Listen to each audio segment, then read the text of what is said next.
जय हिंद साथियों, मैं मुरारी मौर्य अपने YouTube चैनल प्रयागराज कोचिंग पे आप लोगों का हार्दिक स्वागत करता हूं। आज हम लोग साइंस के मोस्ट इम्पॉर्टेंट क्वेश्चन का आज पार्ट दूसरा पढ़ेंगे, जिसमें कि हम लोग कुछ प्रश्नों को पढ़ेंगे। तो चलिए आइए पढ़ना शुरू करते हैं। इससे पहले हम लोग इसका एक पार्ट पढ़ चुके हैं, तो चलिए आइए पढ़ते हैं। देखिए प्रश्न एक दिया हुआ है कि पनडुब्बी चालक किस यंत्र से सागर जल की सतह पर स्थित वस्तुओं को देखता है? तो किससे देखता है? पेरिस्कोप से देखता है। किससे देखता है? पेरिस्कोप से देखता है। देखिए अगला प्रश्न दिया हुआ कि रक्तचाप में उच्चतम बिंदु या रक्तचाप का ऊपरी पाठ्यांक कहा जाता है। तो क्या कहा जाता है? तो प्रकुंचन दाब कहा जाता है। क्या कहते हैं? प्रकुंचन दाब कहते हैं। चलिए आगे चलते हैं। देखिए अगला प्रश्न दिया हुआ है कि प्लास्टर ऑफ पेरिस का रासायनिक नाम क्या है? तो प्लास्टर ऑफ पेरिस का रासायनिक नाम क्या होता है? Calcium sulphate. देखिए अगला प्रश्न है कि हाइड्रोफोबिया के टीके के आविष्कारक हैं। तो लुईस पास्चर। कौन है? लुईस पास्चर हैं। चलिए आगे पढ़ते हैं। देखिए अगला प्रश्न दिया हुआ है कि प्लांक नियतांक की बीमाएं वही हैं जो होती हैं। क्या होती हैं? कोणीय संवेग की होती हैं। क्या होती हैं? कोणीय संवेग की होती हैं। नेक्स्ट प्रश्न है पौधा के किस भाग से हल्दी प्राप्त होती है? तो किस भाग से प्राप्त होती है? तो तना से प्राप्त होती है। किससे प्राप्त होती है? तने से प्राप्त होती है। क्या प्राप्त होती है? हल्दी। चलिए आगे चलते हैं। पृथ्वी के अलावा किस आकाशीय पिंड पर जीवन की संभावना है, क्योंकि वहां पर्यावरण जीवन के अनुकूल है? तो किस ग्रह पर है? मंगल पर है। किस ग्रह पे? मंगल पर है। देखिए प्रश्न 68 है कौन सा ग्रह सबसे कम समय में सूर्य का चक्कर लगाता है? तो कौन लगाता है? तो बुध, मरकरी। कौन लगा लेता है? बुध जो है सबसे कम समय में सूर्य का चक्कर लगा लेता है। फोटोग्राफी में स्थायीकर के रूप में कौन सा रसायन इस्तेमाल किया जाता है? तो सोडियम थायोसल्फेट किया जाता है प्रयोग। कौन सा रसायन प्रयोग किया जाता है? तो सोडियम थायोसल्फेट प्रयोग किया जाता है। देखिए नेक्स्ट प्रश्न है क्रायोजेनिक इंजन का प्रयोग होता है तो कहाँ होता है? तो रॉकेट में किया जाता है। कहाँ किया जाता है? रॉकेट में किया जाता है। देखिए हेमेटाइट किसका अयस्क है? तो हेमेटाइट किसका अयस्क है? तो लोहे का है। किसका है? लोहे का है। चलिए आगे चलते हैं कि भारी मशीनों में कार्बन का कौन सा अपरूप स्नेहक के रूप में प्रयुक्त किया जाता है? तो कौन सा रूप किया जाता है? तो ग्रेफाइट किया जाता है। कौन सा रूप किया जाता है? ग्रेफाइट किया जाता है। चलिए आगे प्रश्न संख्या 73 पढ़ते हैं। देखिए प्रश्न संख्या 73 थोड़ा बड़ा है। देखिए प्रश्न है कि ओजोन एक त्रिपरमाणिक अणु यानी त्रि एटॉमिक मॉलिक्यूल है जो पृथ्वी के वायुमंडल की ऊपरी परत पर सूर्य से निकलने वाली किस ऊर्जा विकिरण से गैस बनती है? तो किस ऊर्जा विकिरण से गैस बनती है? तो उच्च परावैगिनी विकिरण से ओजोन गैस बनती है। चलिए आगे चलते हैं कि भारतीय वनस्पति सर्वेक्षण BSI यानी बॉटनिकल सर्वे ऑफ इंडिया जिसकी स्थापना 13 फरवरी 1990 को कहाँ की गई थी, जिसके अब ये क्या है? अब देश भर में 10 सर्किल कार्यालय हैं। तो कहाँ की गई थी? कोलकाता पश्चिम बंगाल में की गई थी। कहाँ की गई थी? कोलकाता पश्चिम बंगाल में की गई थी। चलिए आगे चलते हैं कि प्रत्येक पदार्थ में उसके द्रव्यमान के कारण ऊर्जा भी होती है। यह सिद्धांत किस वैज्ञानिक ने प्रतिपादित किया? तो किस वैज्ञानिक ने प्रतिपादित किया था? तो आइंस्टीन ने किया था। देखिए प्रश्न 76 है कि ऑस्टियोमैलिशिया नामक रोग में शरीर का कौन सा तंत्र प्रभावित होता है? तो कौन सा तंत्र प्रभावित होता है? तो कंकाल तंत्र प्रभावित होता है। कौन सा तंत्र? कंकाल तंत्र। किस रोग में? ऑस्टियोमैलिशिया रोग में। चलिए आगे चलते हैं।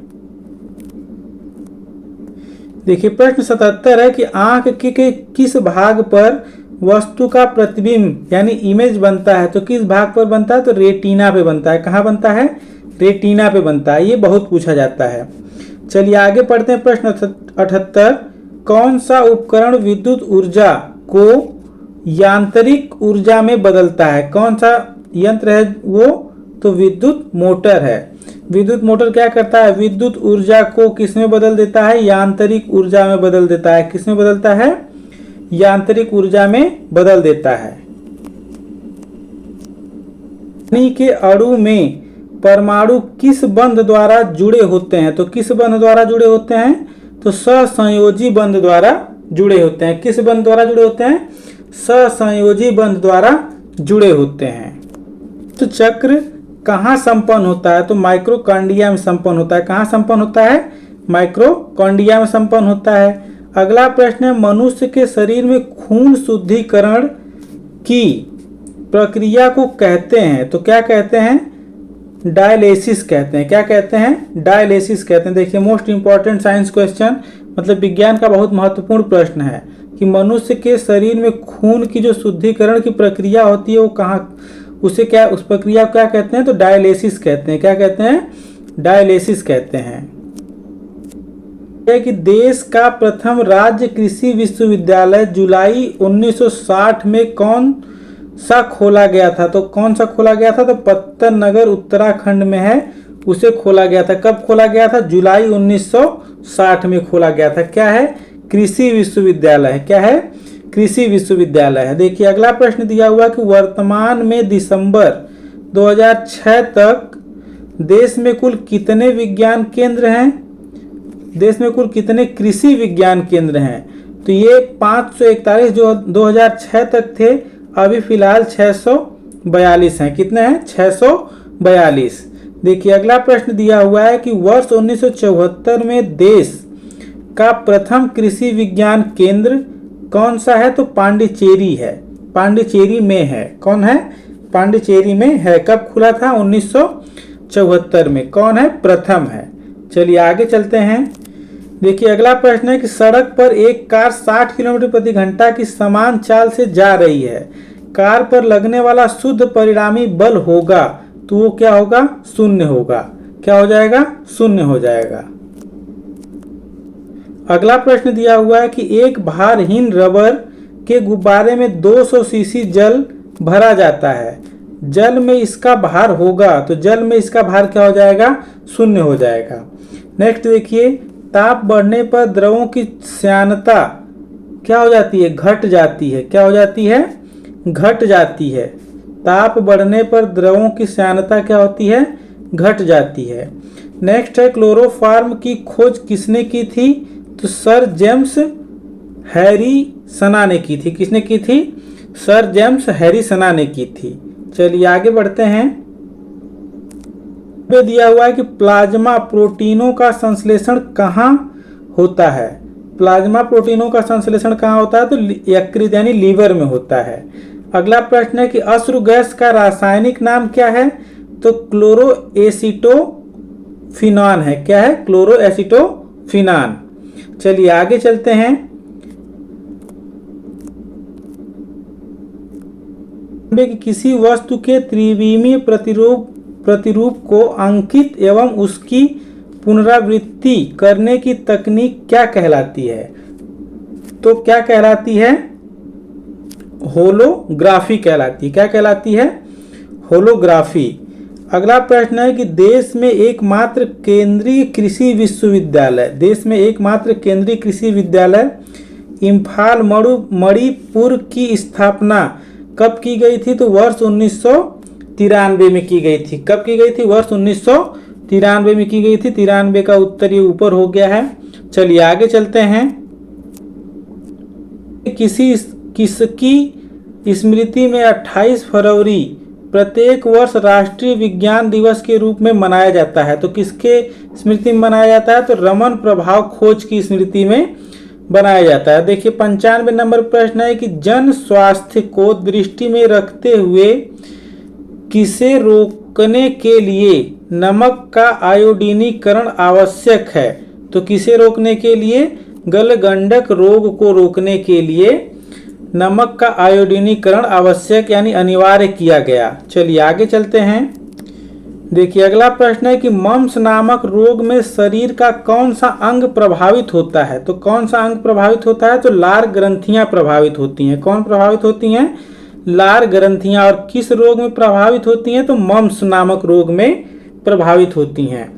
देखिए प्रश्न 97 है, प्रकाश संश्लेषण के लिए कौन सी गैस आवश्यक है? तो CO2 आवश्यक है। मतलब कि कार्बन डाइऑक्साइड। कौन सी? Carbon dioxide. चलिए अगला प्रश्न पढ़ते हैं। कपड़े धोने का सोडा का रासायनिक सूत्र क्या होता है? तो क्या होता है? Na2 और CO3। क्या होता है? Na2 और CO3। अगला प्रश्न देखिए, कोशिका का सुसाइडल बैंक किसे कहते हैं? तो किसे कहते हैं? तो लाइसोसोम को कहते हैं। किसे कहते हैं? लाइसोसोम को कहते हैं। चलिए आगे पढ़ते हैं। और आज के वीडियो का ये हम लोगों का आखिरी प्रश्न होगा कि पुरुषों में कौन सा हार्मोन प्रजनन के लिए उत्तरदायी होता है? तो कौन सा हार्मोन होता है? टेस्टोस्टेरॉन होता है। कौन होता है? टेस्टोस्टेरॉन होता है। बहुत ही इंपॉर्टेंट है, ये कई परीक्षाओं में पूछा गया है। तो बस इस वीडियो में इतना ही, फिर मिलते हैं नेक्स्ट वीडियो में। तब तक के लिए जय हिंद।